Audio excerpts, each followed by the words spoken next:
welcome to this week's Equestrian Features. We're here in the southeast in Grange, Killinick, County Wexford, and we're here to talk to Jack Lambert. Jack, thanks a million for having us here. You've got some fantastic photos inside. Would you be able to show us a few of those? Come on in and I'll show them to you. Brilliant, Inside thank the you. cabin here.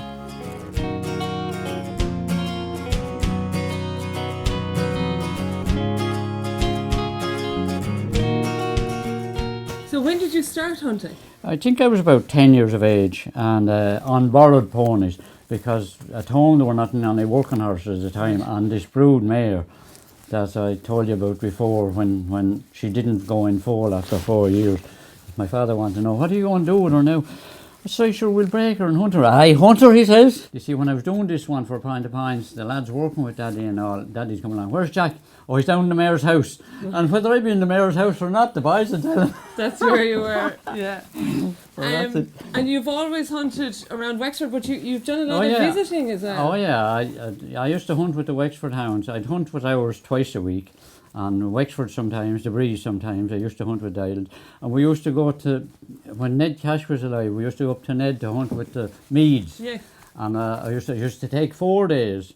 We'd go the day before, we'd hunt, we'd go out with the lads and do the fencing the next day, and we'd finish up about 2 o'clock and go on the beer, and we'd come home the next day. So it took 4 days. It was an epic trip. So after that then we started going to the wards, and I used to go up there 5 or 6 times every year, and they'd give me a horse, and I'd give them horses when they'd come down here. So I was going to say, they're two very different type of horses for your country and the wards. Yeah. Well, the same type of banks, but they'd be galloping on. The wards were clean banks. But Gordon was down one day and I gave him a mare and she turned out to be useless. And This is Gordon Elliott? Yeah. The first 3 banks he got buried in them. So young Anne was out and she switched with him and gave him a decent horse. So the next time he was down, about a fortnight after anyway, Carberry and Robert Power, and they were all in the shed there, and I was giving them the horses, and I left your man to last, and well, Jack, what am I riding? Rebel, and he threw his arms around me. Oh, Jack, thanks. You were delighted. Yeah. Very good. You were looking after him. I was looking at well. I owed it to him. That was in Atlacca. Right. In a charity ride. And the charity ride in Atlacca is brilliant. The fences are, some of them unjumpable. It's world famous. So who do we have? Grange Bouncer. Yeah. Killinick Bouncer, Gold Dancer, Killinick Rebel, and Killinick Trump. Very good. So father and son in Grange Bouncer and Killinick Bouncer. Yeah. Is there a connection then with the other 3, or are they just all here? They're all related to Grange Bouncer. Grange Bouncer. Yeah. Are they all from his line down, or are they just? No, you see, his full sister bred some of them, and his half sister bred the others. Very good, very good. Jack, this photo. There's not too many times this has ever happened. Well, as I told you before, it was accidental the day before. Right. He jumped up on a mare on me, and I just sat back and I said, this is easy. So I got my son-in-law to come out with the camera. Yeah. I said that I want a photograph of Grange Bouncer standing behind the mare. And he said, what do you want that for? Well, I said, he looks well when he's standing behind the mare. And the next thing he jumped in on him and he took 3 photographs and said they wouldn't come out because he was laughing so much. But it obviously did. And you have a beautiful painting of that photograph in the house here. It's gorgeous. A rather unfortunate accident. What happened here? Oh, it was a hunt race. The day of the Pint of Pint, there was about 32 in the race. And I was brought down at a double bank and fell, and I broke ribs. And there was a crowd standing looking, and there were other horses coming along, and they told me to get into the ditch. So that's the second photo here. We have 2 people jumping and you and the lads coming over trying to save your own life in under the bank. Yeah. So you'll have to fight another day. So the next year I was second on the same horse. Go away. And I should have won it because the lady that beat me was the Pint of Pint rider, and they shouldn't have been allowed to ride in it. Oh, because it was a confined race, confined to the hunt members. Confined to the members, and they weren't supposed to be professional or jockeys and she just beat me by a length or so. 1988, and where we won the inter-hunt steeplechase. And I used to love riding in that. It was brilliant. But we planned it to have two cobs in the middle, Right. and 2 pointers on the outside. You see, the pointers would fly. Yeah. You're in the lead. You can hand over to a cob that won't mind handing over, Yeah. and you're away. And as long as you're in the opposite teams would make mistakes then when you're in the lead. So you had the clever cobs. And if we were behind, You if could this fella catch was up level with your with anyone, thoroughbred again. he'd beat whoever he'd be level Yes, with. yeah. So it was well planned. So blood horse out in front, then 2 clever Yeah. cobs, and then another blood horse to catch up if you needed it. Yeah. So this was This the is presentation. a couple of minutes later. Couple of minutes later, Princess Furstenberg. And but she was the final was so good, you know. She was all smiles and she walking over to me. And what else could I do when I throw my arms around her? Exactly. Give her a big Irish welcome to the country, and away you go. So Joe Moran was rubbing his face like this, waiting for the hook. That's it. Very good, very good. And of course, the Killinicks are very involved in the hunt chase still, are they? Oh yeah, they're very good at it still. So that's it. This one is going further back in time then. This is taken, where did you say? In This Wexford was town? in Wexford town, on the main street in Wexford. We met at the North Station and we paraded down through the main street.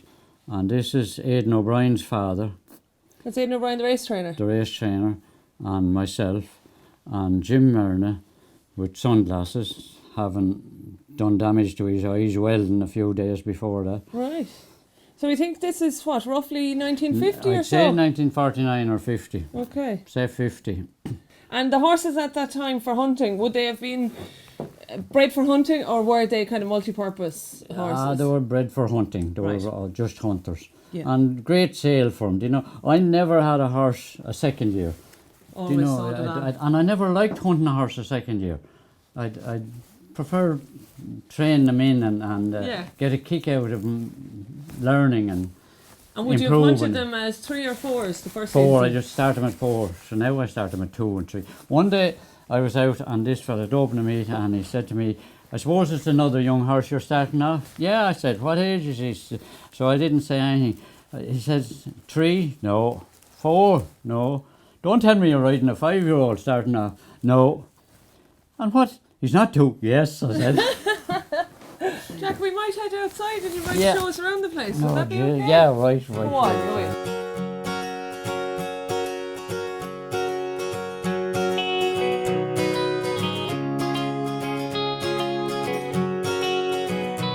We hunt a lot of them at 3, but some of them, they're bred to jump. Being by Grange Bouncer, they're always jumping out from one field to another. Right.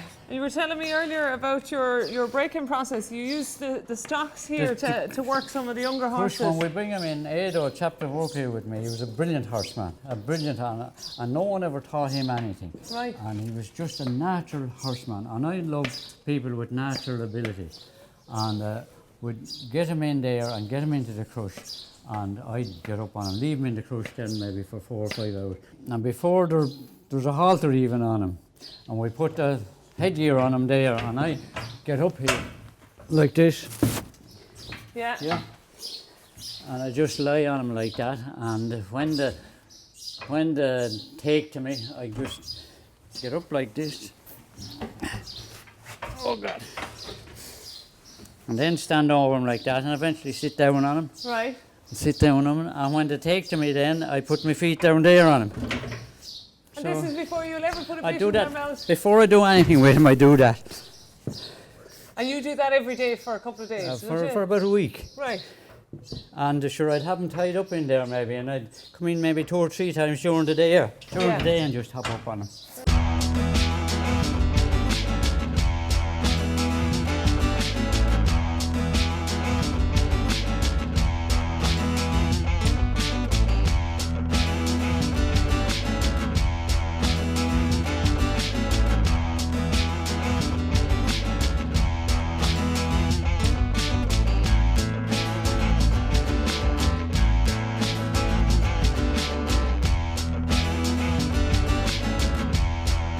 Jack, of all the horses you've had, I suppose it'd be fair to say the most famous one was probably Grange Bouncer. Yeah, well, he turned out the most famous, all right, you know, and I gave the mare hoping to get a filly because I was very low in Irish Shaft, pure Irish Shaft mares. And lo and behold, she dropped a colt. So, and I didn't want a stallion because I was in stallions years ago, and when I tarmac Adam the lane, I got no more money, so I didn't want to get back into him. So, but you got a colt. Got a colt, and Claire was into eventing at the time and show jumping, and sure at 4 or 5 and along, she kept riding him and eventing him and so on, and she got him to what would you call it, in the show jumping, grade A. Grade A. And then eventing, he was good at 3-star. And he competed 4-star once, right. And completed. But that's all he'd be able to do in 4-star. He wouldn't have enough foot, you know, to yeah, he couldn't get the time ribbon, to go. So, but he was brilliant, and he won his first 3 pre-novices. Right. And he won 4 or 5 or 3 or 4 beginners, or whatever you call it. The next one. So, and I'd say he was 7 or 8 before anyone knew anything about him. And then they started coming to him, and one year I covered 207 mares. Go away. And I used to have to cover during the night, 2 o'clock in the morning, or 4 or 6. Give him a break. And give him 4 or 6 hours over the 24 hours. And I used to cover on my own. I'd hold the mare in his box stall, and when he'd be ready, I'd give him the bend to jump, and he'd jump up. Right. He had an amazing temperament for a stallion. He had an amazing temperament. It was unbelievable.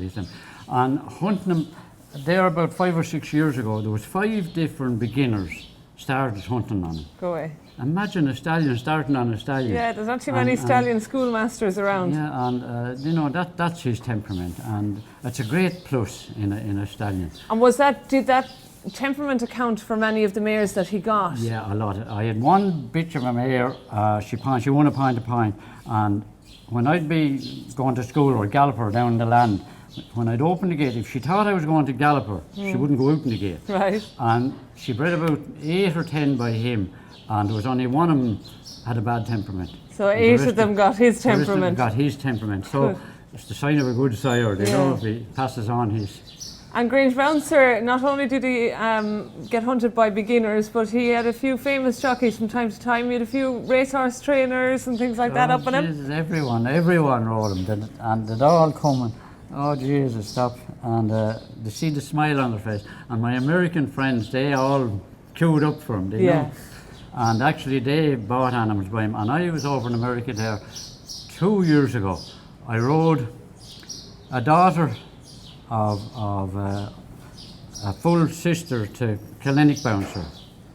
I rode her, and I rode a daughter as well, a 4-year-old, hunted her as well. Very good. So they've gone everywhere in the world, really, the Grange Bouncers. Have they gone all over Europe as well? Yeah, over Europe and all over Europe and Germany and so on.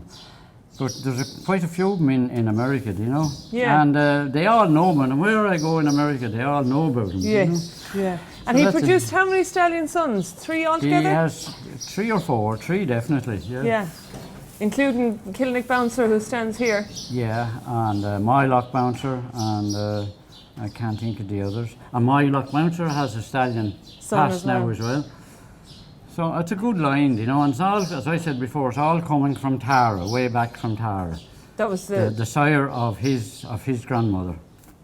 And interestingly enough, now he didn't get passed for inspection early on. No, he was light of bone. Right. And they asked me to show him as a sport horse. I said I wouldn't insult my pure Irish drive. I can go back 3 or 4 generations, and Lady Hempel can go back 3 or 4 generations. So why call him a sport horse? Right.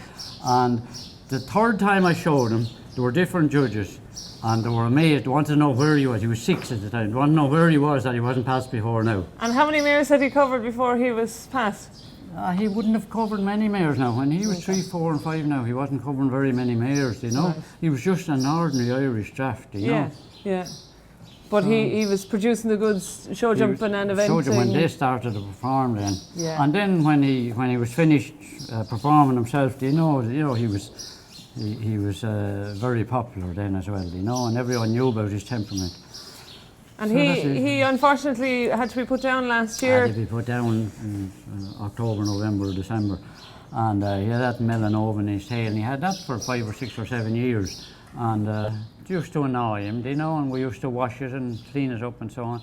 But eventually it got into his rest of his body, and so he was on and off, and he wasn't covering very well. And so Anne went off one day, unknowns to me, and came back. She didn't even have a bit of his mane or a bit of his tail or anything. Oh, God. So she said, Jack, I've had him put down. Yeah. So I was glad, because you hate to see him suffering, you know. Yeah.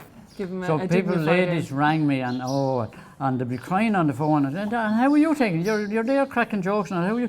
But I said it was a relief to have him put down. I hate to see him suffering, you know. Yeah. So that was it. So Jack, you've done a fair bit of horses. You tell me you're retired now. Who's taken up the mantle? Anne has taken over here now, and she's into it now a couple of years. Right. So I've washed my hands completely of everything, except for my couple of hunters. Yeah. So that's it. And, What's Anne doing? And she breaks a lot of horses, and she's looking after the stallions. She does all the covering herself. Yeah. And the way it's gone now, the Irish Draft was up in the moon for the last for 5 or 6 or 10 years, and now it's gone to the very bottom. Right. And it's the thoroughbred now, crossed with Irish Drafts and 3/4 bred horses, is the thing now. The clock keeps turning. I remember when the Irish Draft was down on the ground, and eventually came up. Came to boom again. There were the talk and thing of everything, and now it's the thoroughbred, and she's lucky. She bought that thoroughbred as a foal. This is Robin de la Maison. She could have easily sold him since. Right. We might go and have a look at him, yeah, will we? come on then. He's had 60 mares already, so Wow. He's busy. he's busy, and he has the best of mares coming to him, so he couldn't have a better start. Great. You might show me him outside if you don't mind. Yeah. Would that be possible? No bother. Great stuff.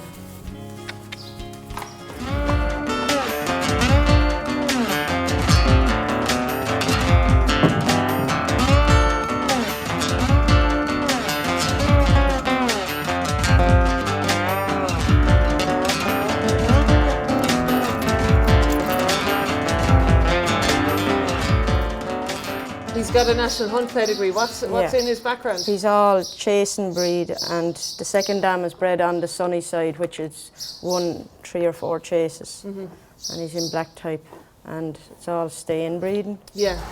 So you're looking for the event owner, the event breeding, that's what you're aiming for. And I brought him home, and I jumped him the next day, and he was brilliant. So Right.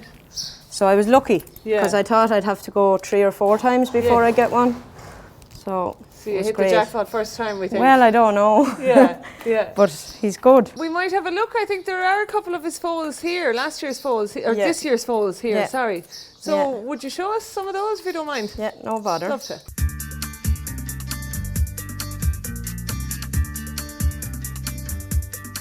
This is the mother of Grange Bouncer, and tucked away behind her hindquarters we have the her foal is foal. by Robin de la Maison, and he's only a fortnight old. So he is. And this mare is 19. She no more looks 19 than I do. She looks fantastic for her age. Yeah, she's great. Are you happy with your foals? You've a couple of robin foals here around us. Yeah, there's 3 there.